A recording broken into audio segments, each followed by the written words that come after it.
1860 ईस्वी में पहली बार जेम्स विलियम के द्वारा भारतीय बजट प्रस्तुत किया गया। इसमें मुगल सम्राट पद समाप्त कर दिया गया। भारत के राज्य सचिव के रूप में ब्रिटिश मंत्रिमंडल में एक सदस्य शामिल किया गया। 1861 का भारत परिषद अधिनियम, इस अधिनियम द्वारा विभागीय प्रणाली आरंभ की गई, जिसके फलस्वरूप भारत मंत्रिमंडल व्यवस्था की नींव पड़ी। लॉर्ड कैनिंग द्वारा वायसराय को संकटकालीन अवस्था में विधान परिषद की अनुमति के बिना अध्यादेश जारी करने की शक्ति प्रदान की गई। इस अधिनियम द्वारा केंद्रीयकरण के स्थान पर विकेंद्रीकरण की नीति प्रारंभ की गई। पहली बार कानून बनाने की प्रक्रिया में भारतीयों को भी शामिल किया गया। बनारस के राजा, पटियाला के महाराजा और सर दिनकर राव को लॉर्ड कैनिंग ने विधान परिषद में वर्ष 1862 ईस्वी में मनोनीत किया है। 1865 का अधिनियम, इस अधिनियम के द्वारा गवर्नर जनरल के विधायी अधिकारियों शक्तियों में वृद्धि की गई। इसे प्रेसिडेंसी तथा प्रांतों की सीमाओं को उद्घोषणा द्वारा नियत करने तथा उसमें परिवर्तन करने का अधिकार दिया गया। 1873 का चार्टर एक्ट, इस एक्ट के माध्यम से प्रावधान किया गया कि EIC को कभी भी भंग किया जा सकता है। ईस्ट इंडिया कंपनी को नोट, EIC को 1 जनवरी 1774 ईस्वी में भंग किया गया था। 1869 का अधिनियम, इस अधिनियम के द्वारा गवर्नर जनरल को विदेश में रहने वाले भारतीयों के संबंध में कानून बनाने का अधिकार दिया गया। 1876 का शाही उपाधि अधिनियम, 28 अप्रैल 1876 ईस्वी को एक घोषणा द्वारा महारानी विक्टोरिया को भारत की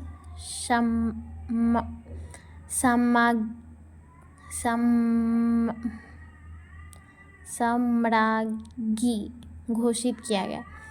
6 सदस्यों की केंद्रीय कार्यकारिणी गवर्नर जनरल में नियुक्ति करके लोक निर्माण का कार्य भी दिया गया। 1892 का भारत परिषद अधिनियम, इस अधिनियम द्वारा भारत की आंशिक रूप से पहली बार संसदीय शासन की शुरुआत हुई। इसके द्वारा अप्रत्यक्ष चुनाव प्रणाली की शुरुआत की गई। प्रांतीय परिषदों के गैर सरकारी सदस्यों को अप्रत्यक्ष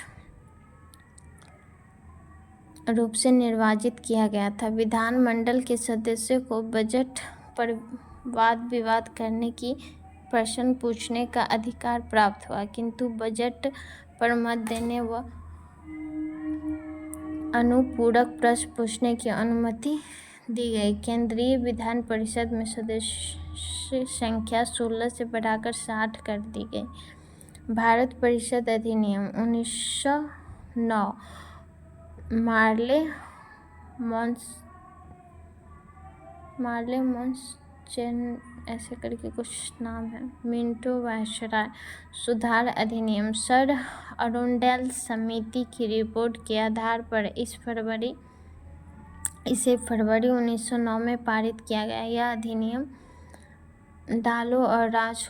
फूट डालो और राज करो के सिद्धांत पर आधारित है। इस अधिनियम के कारण तत्कालीन भारत के राज्य सचिव लॉर्ड मार्ले को सांप्रदायिकता का जनक कहा जाता है। केंद्रीय तथा प्रांतीय विधानमंडल के सदस्यों को पूरक प्रश्न पूछने एवं बजट पर संकल्प रखने का अधिकार। पहली बार वायसराय की कार्यकारिणी परिषद में एक भारतीय, सत्येंद्र प्रसाद सिन्हा की नियुक्ति। पहली बार इंग्लैंड स्थित भारत परिषद में 2 भारतीय, KC गुप्ता और सैयद हुसैन बिलग्रामी की नियुक्ति की गई।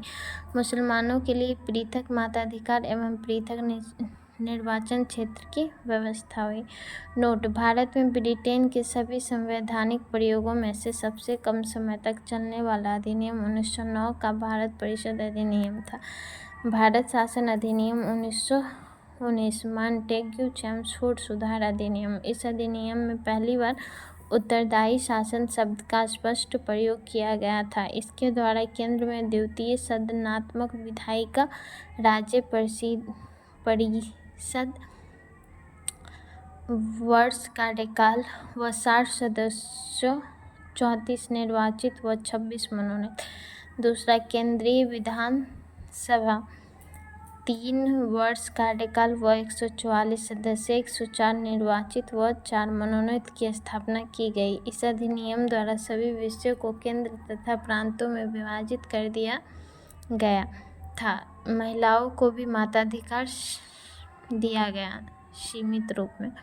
भारत सचिव का खर्च जो 1793 से भारत के राजस्व से दिया जाता था, अब ब्रिटिश राजस्व से दिए जाने का प्रावधान किया गया।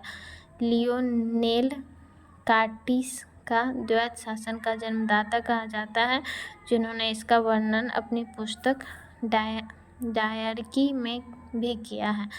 प्रांतों में द्वैत शासन प्रणाली की स्थापना, प्रांतीय बजट को केंद्रीय बजट से अलग कर दिया गया। वैधानिक आयोग का गठन किया। सांप्रदायिक प्रतिनिधित्व को सिखों, ईसाइयों, एंग्लो इंडियन तथा यूरोपीय लोगों तक विस्तारित कर दिया गया। भारत में लोक सेवा आयोग के गठन का प्रावधान। भारत सचिव को भारत में महालेख परीक्षक की नियुक्ति का अधिकार दिया गया। पहली बार सीमित रूप में प्रत्यक्ष निर्वाचन तथा संपत्ति कर या शिक्षा के आधार पर सीमित मताधिकार। पहली बार द्विसदनीय व्यवस्था का प्रारंभ हुआ। इस प्रकार भारतीय विधान परिषद के स्थान पर लोकसभा तथा राज्यसभा का गठन हुआ। इनमें यह भी प्रावधान कि 10 वर्ष बाद एक वैधानिक आयोग का गठन होगा जो 1919 के शासन की समीक्षा करेगा, किंतु 2 वर्ष पूर्व ही 1927 में साइमन कमीशन को भेज दिया गया। तो आप लोग को ये पेज मैं कल समझाऊंगी। Okay, bye bye, take care, good night.